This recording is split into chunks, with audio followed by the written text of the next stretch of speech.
What's wrong with its tongue? That's not a puppy, that's a lizard, Roxy. It's such a beautiful shot. We should go there first. What's this place called? Ooh.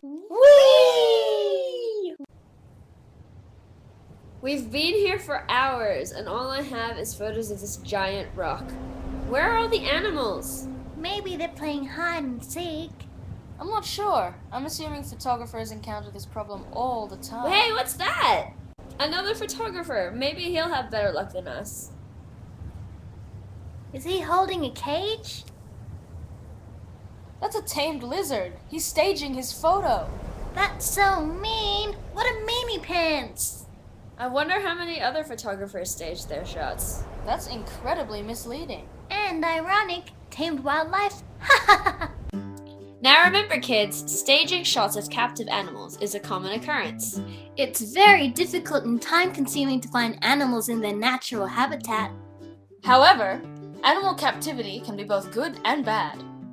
Animal captivity for endangered species can be very good because we can get them to repopulate and save the species. Yay!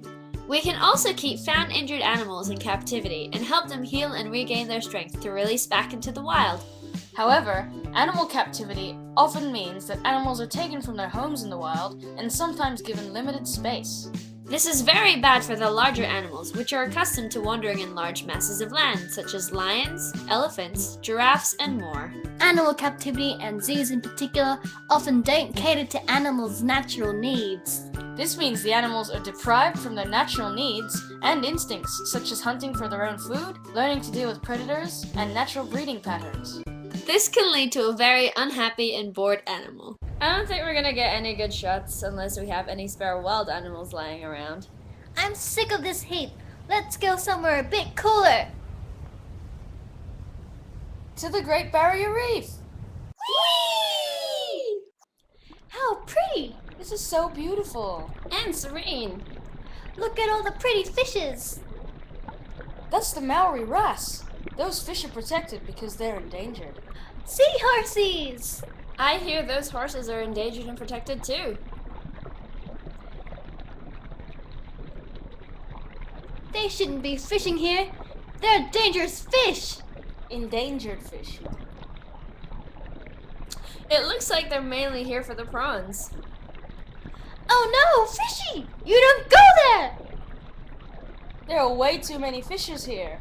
Not only are they catching some endangered species, but they're also catching way too many of the prawns. That can't be good for the food chain and for the ecosystem. Now remember, kids, when too many fishers are fishing in the same area, this is called overfishing, and it can affect the ecosystem they are fishing in several ways, all of which are bad. As you've seen, overfishing can lead to accidentally catching endangered species. This is called bycatch.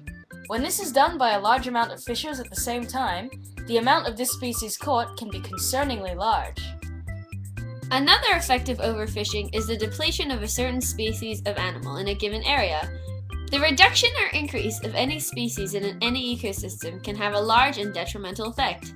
In this case, when too many prawns are caught, the animals that feed off them need to compete with each other, and this may lead to a reduction in those species also. This is just one example of the imbalance in the food chain. And lastly, unregulated practices taken on by the fishes can directly damage the ecosystems by polluting the water, damaging plants, and possibly leaving behind fishing gear which can trap animals and slowly kill them. Oh no! Whoa! That was a close one. Let's get out of here. Let's go in the wet tropics. It's really close by. Whee! Finally, some peace and quiet. Hi, Birdie. Quiet now, Roxy. Though there are plenty of animals in this forest, they'll get scared away by anything foreign and loud. I'm sorry, birdies. If we're quiet enough, hopefully we might be able to get a photo of one of these animals. According to this book, that birdie is called a cassowary and they're endangered. It's so beautiful. Let's try and get a photo of it.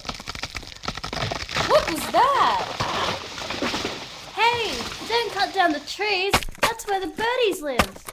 That's true. They must be clearing land for new housing in this area. The clearing of land for new infrastructure such as housing, roads, and other buildings is called deforestation.